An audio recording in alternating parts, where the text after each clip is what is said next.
Caroline from the future here. Just a little disclaimer, the video you're about to see started off really well, the vlog started off really well, but then everything went downhill. So if you want to stay for a lot of rants about Oscar Wilde and the current status of him and how we perceive him, stay tuned. You might like this, but this is going to be very chatty and very ranty, and I'm sorry. It doesn't have any real ending, so if you like this video, make sure to give it a like. If you have anything you want me to talk about in the Thesis Diaries in the future episodes, leave them in a comment below. If you like this, tell me what you liked about this. If you disliked this, tell me you hated it, but don't give it a dislike button, please. And if you like more of my chaotic personality, then make sure to subscribe, and there will be hopefully loads more videos. So yeah, enjoy! Stay hydrated, kids.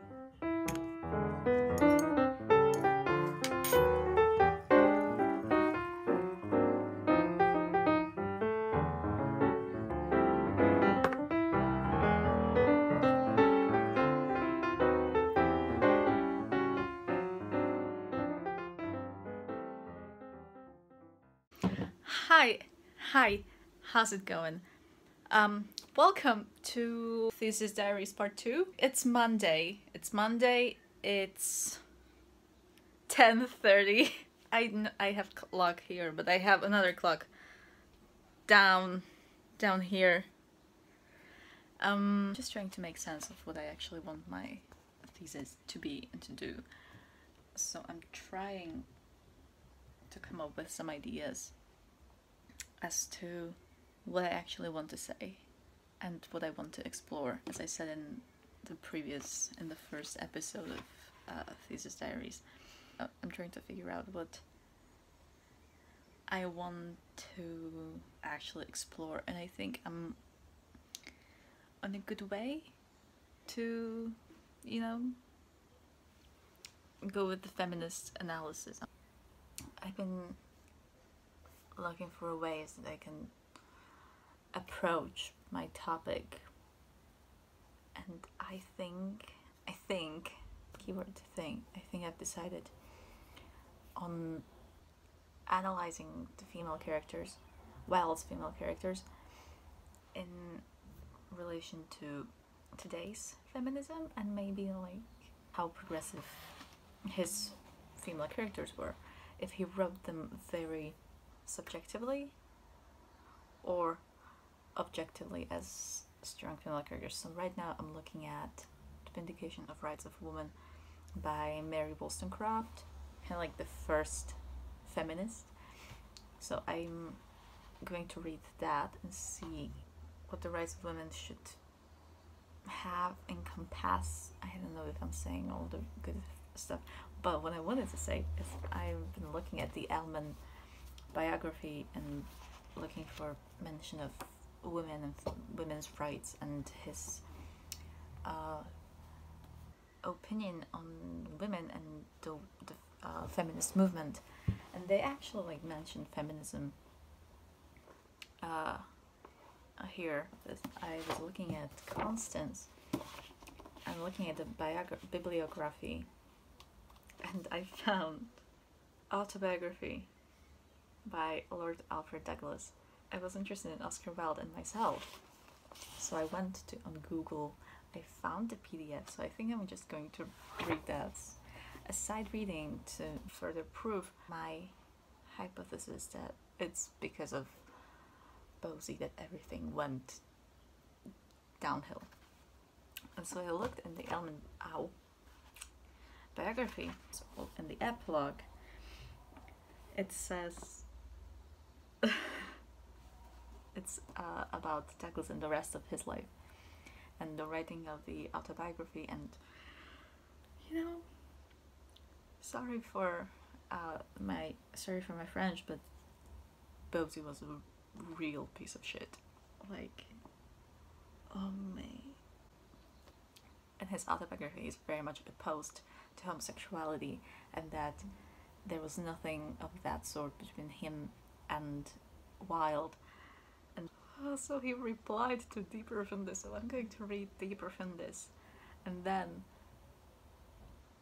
I'm going to read Oscar Wilde and myself, because it's like a reply, Douglas's reply to Wilde's Deeper from This, because he was really opposed to this idea of homosexual acts with Wilde. I quote, "The books insist that he had never participated in homosexual acts." And then Douglas now began in his father's manner to write letters attacking Ross to Ross's friends. And then Robbie Ross had to sue Douglas for libel, just like Wilde sued the Marquis of Queensberry. Robbie Ross is the real victim in all of this.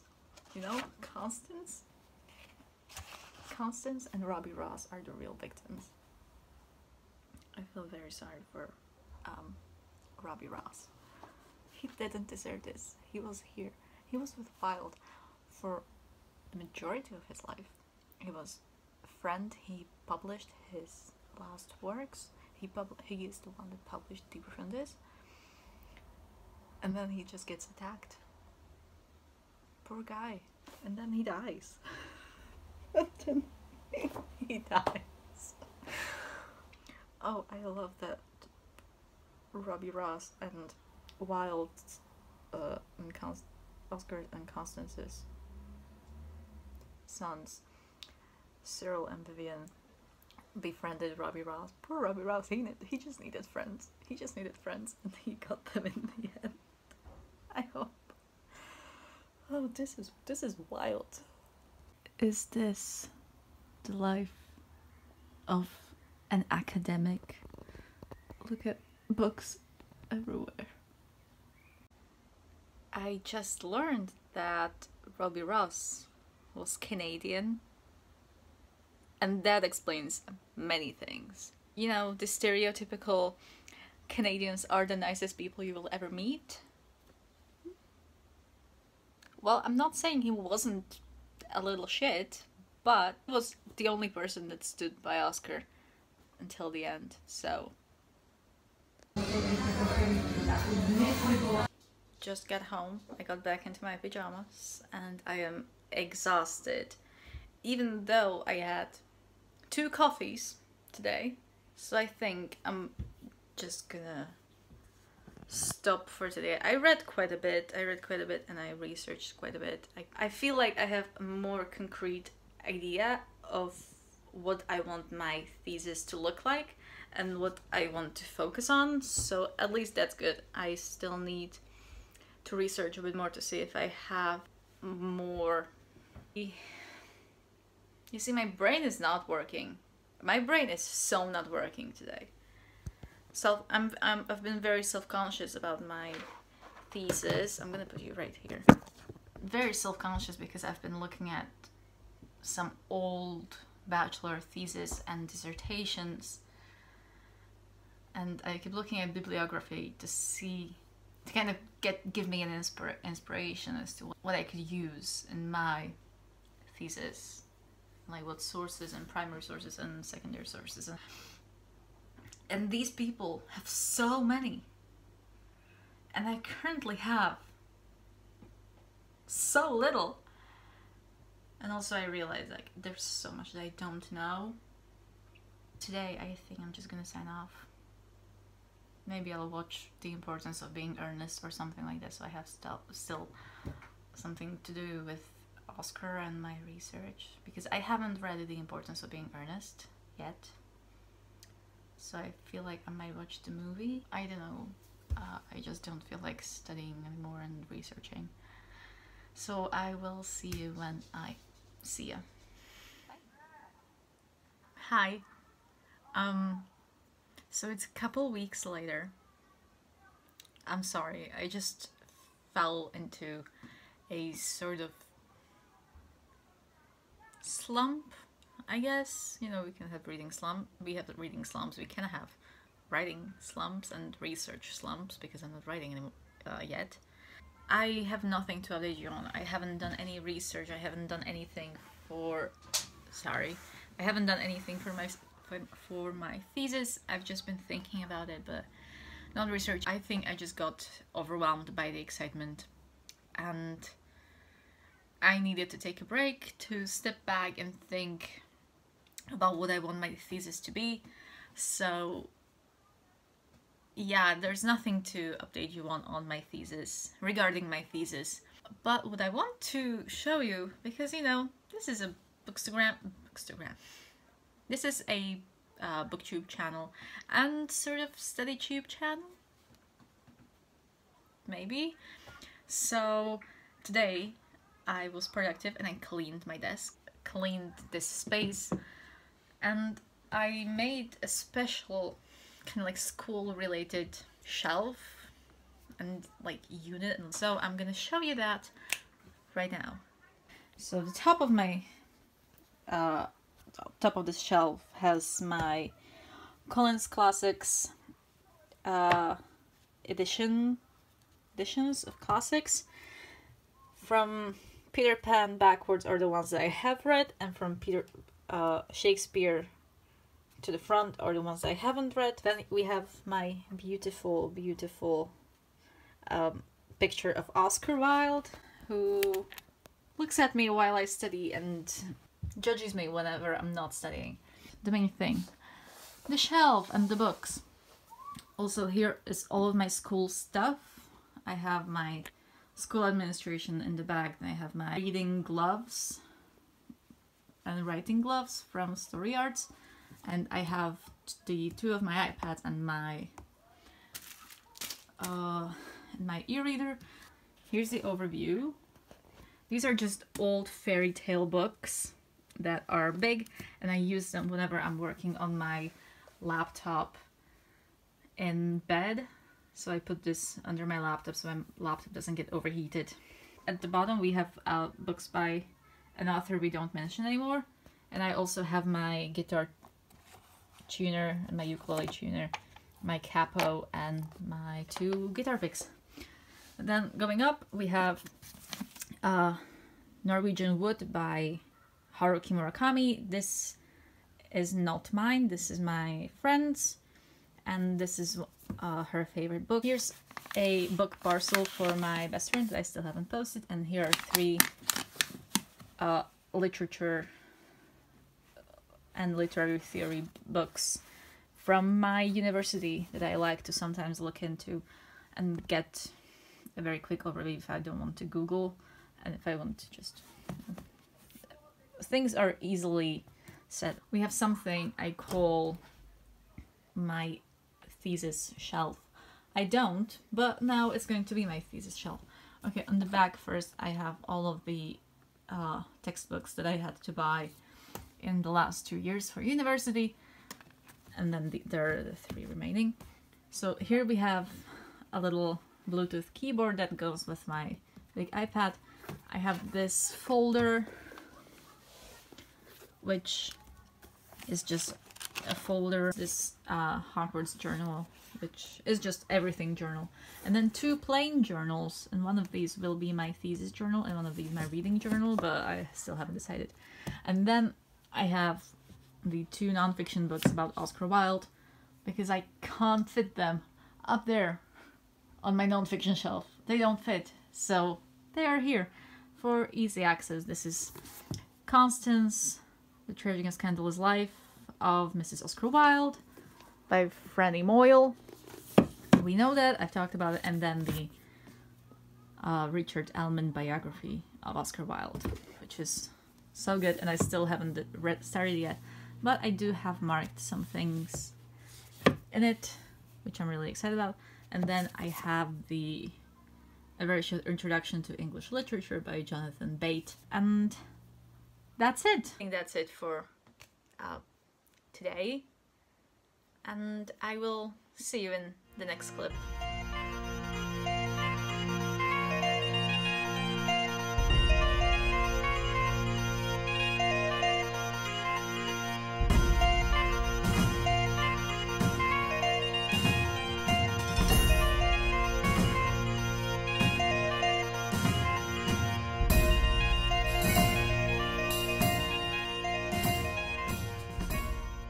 If you have wanted to try your hand at annotating books, definitely read this.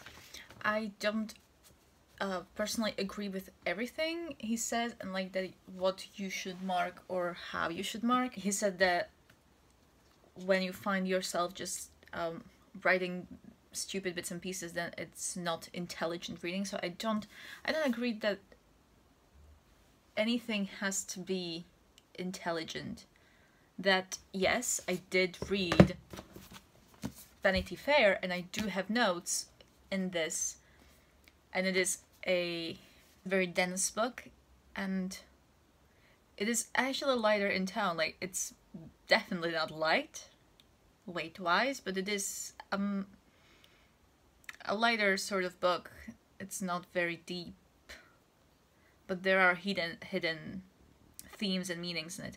But I think that as long as you make the book your own, that your notes don't have to be intelligent at all. Like, some of mine are. I had so much to say. Oh goodness. That I just put a little sticky note in it and I noted down, because then I would just write all over the margin. And I thought, you know, this is the best way I can do this. But then I have notes where I'm like, there's a comment by somebody and it says boys will be boys, and I wrote, underlined it, and I wrote next to it, nope. You know, sometimes your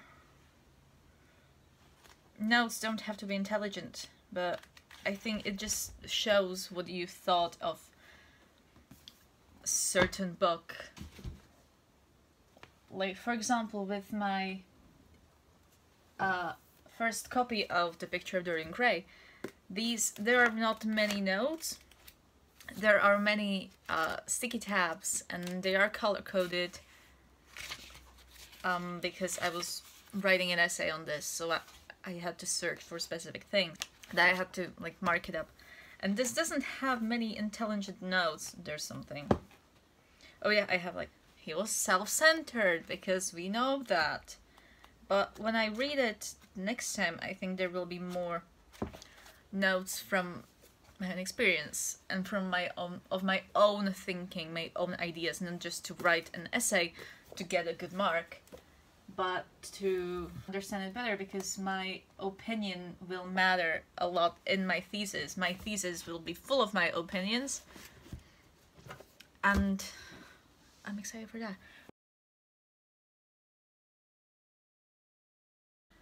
An artist should create beautiful things, but should put nothing of his own life into them. We live in an age when men can treat art as if it were meant to be a form of autobiography.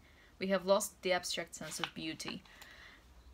And as we all know, Basil does put a lot of himself into this novel. Oscar put a lot of himself into this novel. Oh!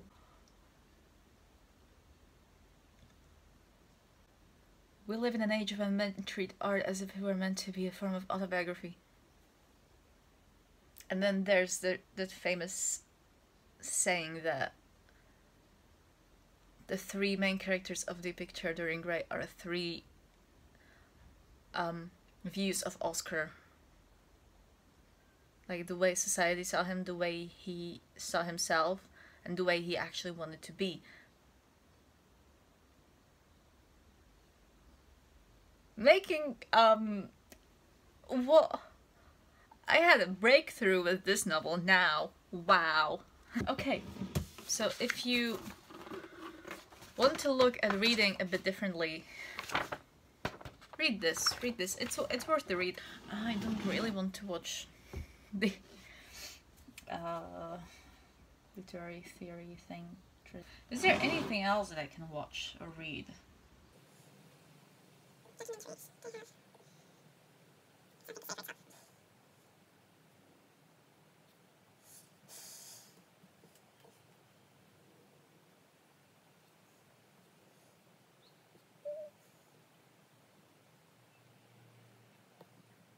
Okay, I have Joyce Yates.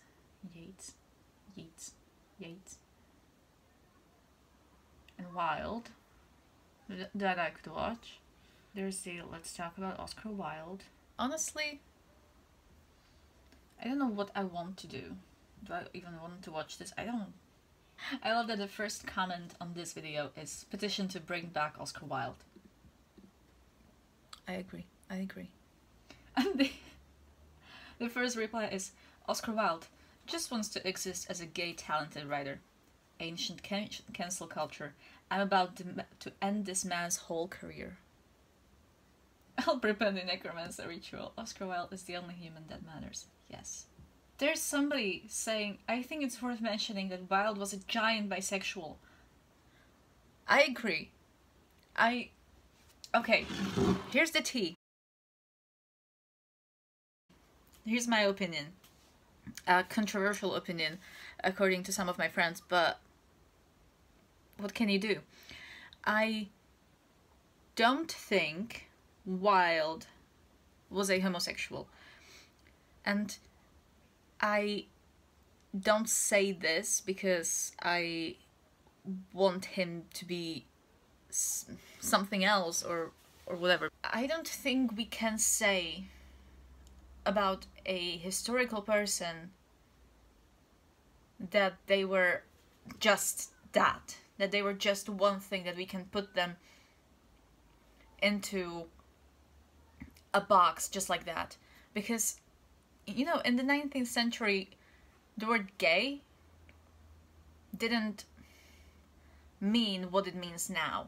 Also, as the word queer didn't mean what it means now. Gay didn't equal homosexual or attracted to the same gender, or sometimes people nowadays use it as, you know, I'm so gay. People use it to just say that they are not straight. And that's okay.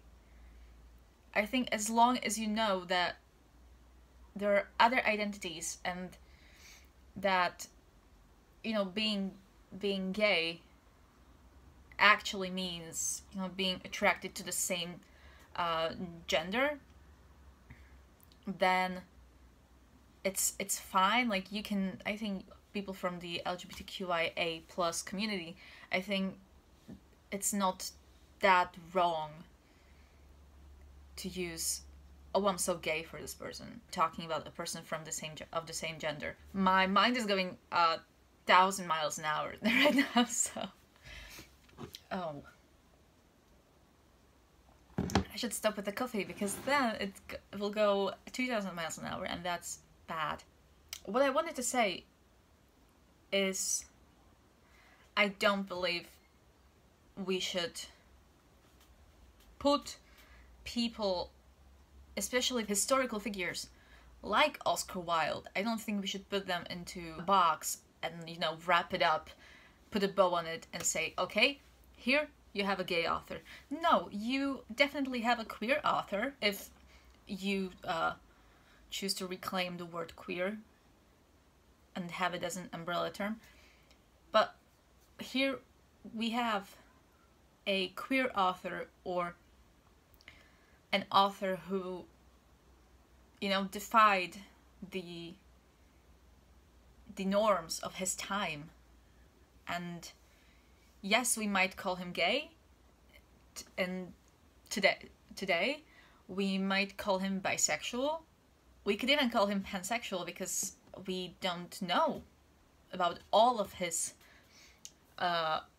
romantic inclinations and attractions. We don't know about all of that. We know that he was attracted at one point to Constance. He had 2 children with her, and I'm not saying that because you have sex with the opposite gender that makes you automatically bisexual, or, you know, that you are not gay if you identify as gay. But I'm just saying that we shouldn't put historical figures into boxes that we use now, where we have so much more terminology relating to the LGBTQIA community. Even that, LGBTQIA plus community. 20 years ago, there was only LGBT. 50 years ago there was only gay, homosexual. That was that. Or and lesbian. That was that. People didn't even accept bisexual. In Slovakia, people still don't really accept bisexual, like of the older generation. I'm not talking about my generation, because we are very accepting. Either we are very accepting or very not accepting, but that's a discussion for a whole other day and a whole new video, because what's happening right now in Slovakia is very not good.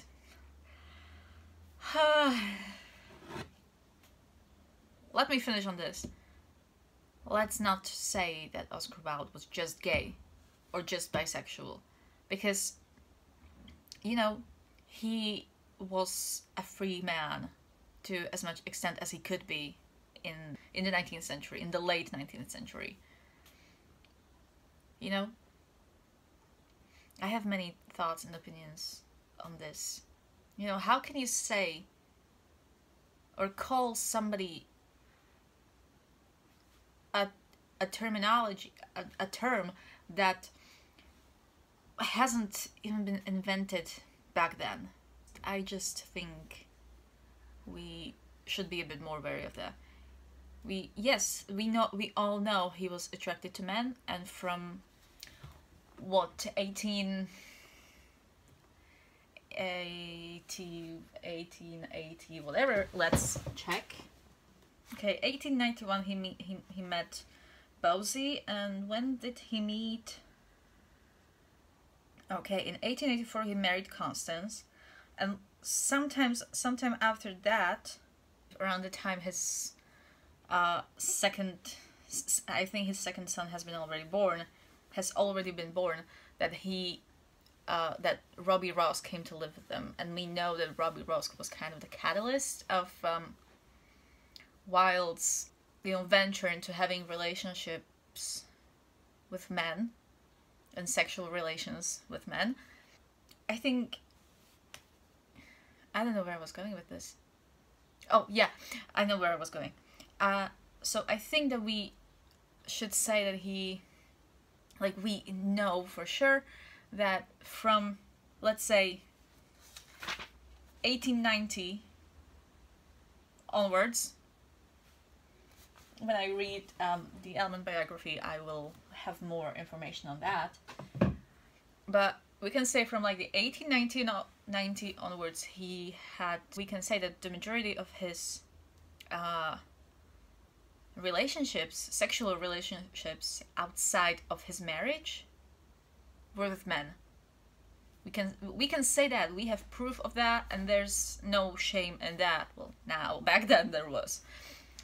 And yeah, I think let's just not call him just gay or just bisexual, because we don't know what he was. He didn't have the words to explain it. The term for homosexuality was sodomy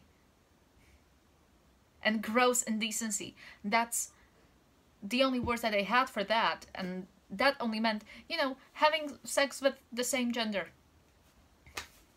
with people from the same gender. And I don't agree with that. Of course I don't. When was the word gay first used? Or homosexual? Come on.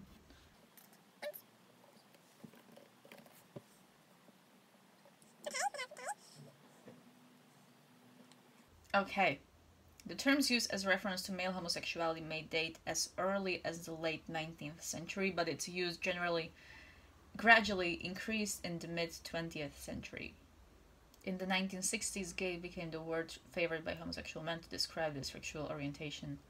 Yeah, so this kind of supports my argument. Okay, so the historian and philosopher Michael Foucault argued that homosexual and heterosexual identities didn't emerge until the 19th century. Prior to that time, he said the terms describe practices and not identity. Did Oscar Wilde ever... This might be just reaching too far.